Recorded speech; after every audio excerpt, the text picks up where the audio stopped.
Сальвете. Я Глеб Днепровский из 9-го испанского легиона.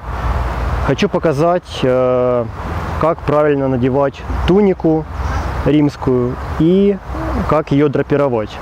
Я не претендую на то, что это истина последней инстанции. Это мои размышления. Конечно же, не на пустом месте это возникло. Начну издалека.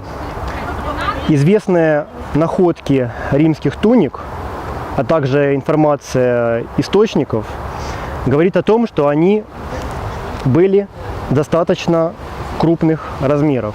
Как видим, в среднем находка туники в ширину 140 сантиметров, высотой 127 сантиметров, что довольно много. А по информации из военных папирусов и вовсе 140 на 155 сантиметров. Казалось бы, огромные размеры. Но на самом деле я считаю, что туники были безразмерными. То есть даже самая огромная туника, которая по информации из античных источников, ее можно без всяких проблем надеть на любого взрослого мужчину. Один из известных приемов, который практически никем не оспаривается, это узел за шеей. Лишняя материя собирается и завязывается у легионера за шеей. И это можно видеть на очень многих изображениях и барельефах. Вот, например, очень хороший барельеф, на котором видны многие подробности. Ну, в первую очередь, это узел за шеей, но он виден вообще на очень многих изображениях, потому с этим практически никто не спорит. Но есть еще один момент, на который я обратил внимание, может быть, кто-то еще обратил, но, по крайней мере, я независимо к этому пришел. По бокам туник часто видна складка, направленная вперед. Это видно и на других рельефах. Вот примеры. Вот здесь боец повернут немножко правым боком, и видна эта складка. Здесь, наоборот, левым боком тоже видна вот эта складка. Дело в том, что если взять эту огромную тунику и кое-как ее подпоясать, получится очень некрасивые складки в случайных местах. И часто вот она будет вот так торчать, как пачка у балерины. Вот так как-то, вот так сильно в стороны. И это некрасиво и не соответствует тому, что мы видим на изображениях, на барельефах. И для того, чтобы добиться эффекта, как на изображениях античных, сейчас я покажу на другом легионере, как это я делаю. Чем подпоясывать? Ну, обычно ремнем. Ну, а если предполагается надевать доспехи, то известно, что пояс надевается военный поверх доспехов, поэтому тунику надо подпоясать чем-то другим. Ну, чем именно подпоясывали, неизвестно, но поэтому, как вариант, просто веревкой или матерчатой полоской. Для того, чтобы образовались эти складки по бокам, потом, я собираю ткань таким образом, вот, беру за такие места, чтобы, если вот так наложить вперед, будут как раз эти складки. То есть чуть больше полного обхвата, чуть больше, чем полуобхват. Вот так.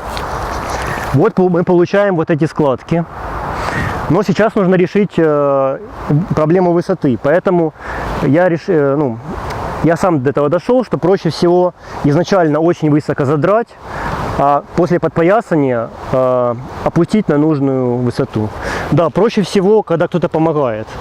Я наловчился и сам себя так одевать, но гораздо проще, когда кто-то помогает. В принципе, результат почти сразу получается, но тут нужно поправить просто. Во-первых, опустить на нужную высоту.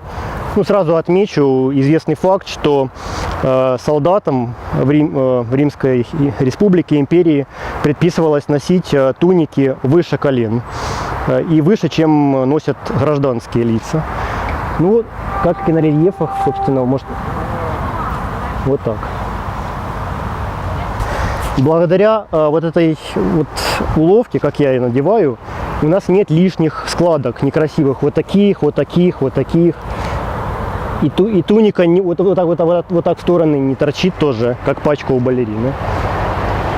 Можно еще поправлять по-разному. Вот тут торчит, тоже можно поправить, конечно. Не обязательно прям настолько заморачиваться, но если хотим получить идеальный результат. Ну и заключительный этап, конечно же, узел. Теперь лишнюю материю, подними руки, лишнюю материю собираем.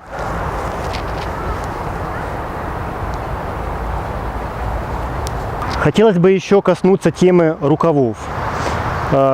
Мы реконструируем легионеров 1 века, и находок туник с рукавами нет. Но на рельефах и изображениях часто мы видим что-то напоминающее короткие рукава современных футболок. На самом деле это просто... Это не сшитые специально рукава.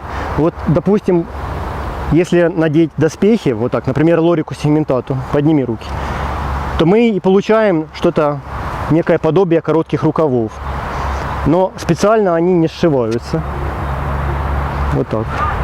Некрасивая, свисающая, мешковатая лишняя материя над поясом. Ее можно закрыть кушаком. Суть довольно проста. Просто обвязывается пояс вот так, и таким образом мы убираем вот эти лишние свисающие участки ткани.